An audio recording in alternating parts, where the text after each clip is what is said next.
I'm Jeff Cornwall, and this is the Entrepreneurial Mind. Today my guest is David Ball. We'll be back to talk with him after this.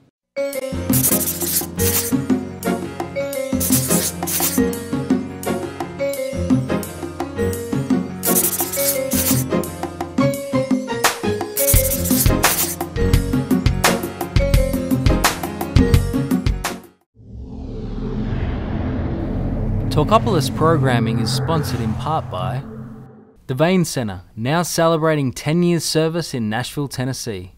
Welcome, David. Hey, thank you. So let's talk a little bit about your transition from you were an athlete and college and pro, and then you decided the business world is kind of where you wanted to go. How did you come up with your idea? Kind of walk us through from before it was a business to kind of how you came up with this notion of what you were going to try to do, because it ties back to your experience. Yeah, it ties back to my experience. Athletics. Well, we got to go way back first of all. So I played in the NFL 9 years in college, and so after I was done, I didn't know what I wanted to do. You know, I was struggling, so went back to school to get my MBA, and I did that originally to get it on a piece of paper on my resume to get a job somewhere. Right. While I did that, I was miserable. I was like trying to actively email companies, you know, could we get a meeting or something like this? And I wouldn't hear back. So you were trying to get a corporate job in a cubicle? Yes, I was. I mean, I thought that's what I thought that's what I wanted to do. Right. So I was struggling. So took some entrepreneurial classes at MBA school, and I was kind of thinking, man, you know, I think this is what I would really like to be doing. So that was kind of where the first shift happened, and so one night I was just thinking about problems, you know, and so I mean, because in my mind, entrepreneurialism is all about solving problems and monetizing it. Right. Well, it should be. Yeah. Right. Not everybody does it that way. True. Right. So I was just thinking, you know, what are some of the problems I had when I was a player and as a team? And to me, the biggest problem is talent, right? In terms of winning and losing, is talent. Right. I mean, you can't really do anything with that, right? I can't build something to increase talent. The second thing I thought of was teams that have more guys on the same page, they're going to be better, right? Right. And so I'm thinking, like, why are more guys like not on the same page? And so I kind of, from that, I figured out I'm going to build a platform to help coaches better understand their players, so they can understand if my guys are prepared mentally, physically, if they're stressed out, if they are eating right, you know. And to me, there's the one big hurdle in terms of coaches understanding players is fear. You know, players don't want to say something's wrong with me because you get cut, you're out of there, right? Right.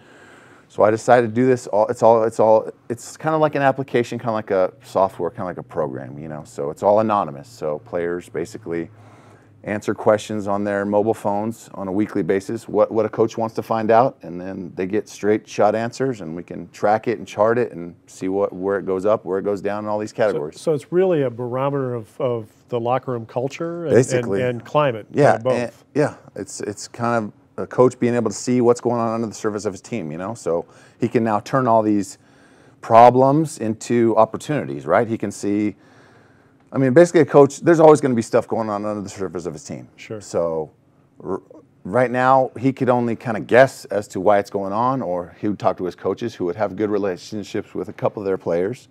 But every single player is not going to be honest with the coach, right? So now every single player can say what's going on, good or bad. You know, there's a lot of new talent coming in all the time, too. Always.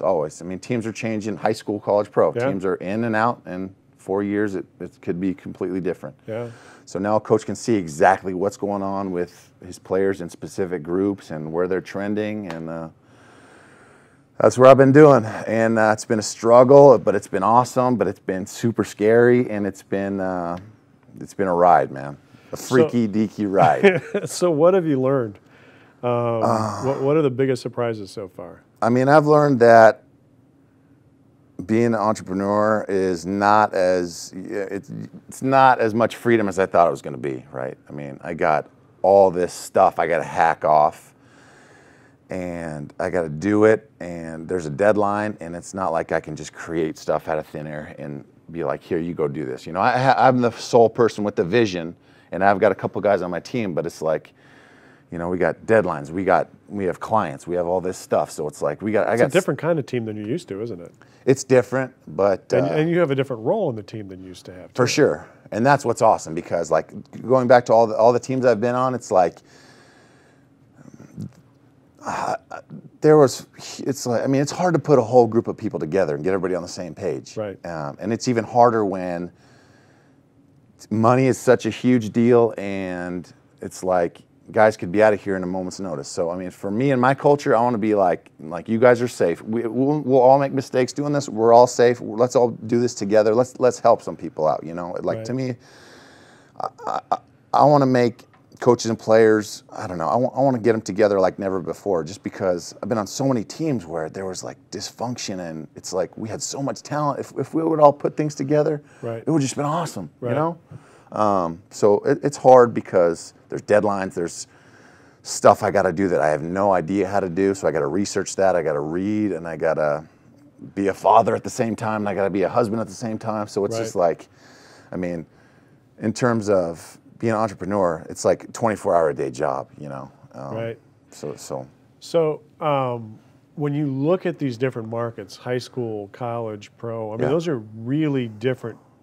Very different, yes. Very different markets. Where are you seeing kind of the early interest in your product? Early interest, I would say college to high school. You know, in terms of the NFL or pro teams, it's like they're very skeptical. And it's, I mean, their bottom line is winning, you know. If you don't have something that's proven that this can help me win, it's like, you know, I don't want to hear about it.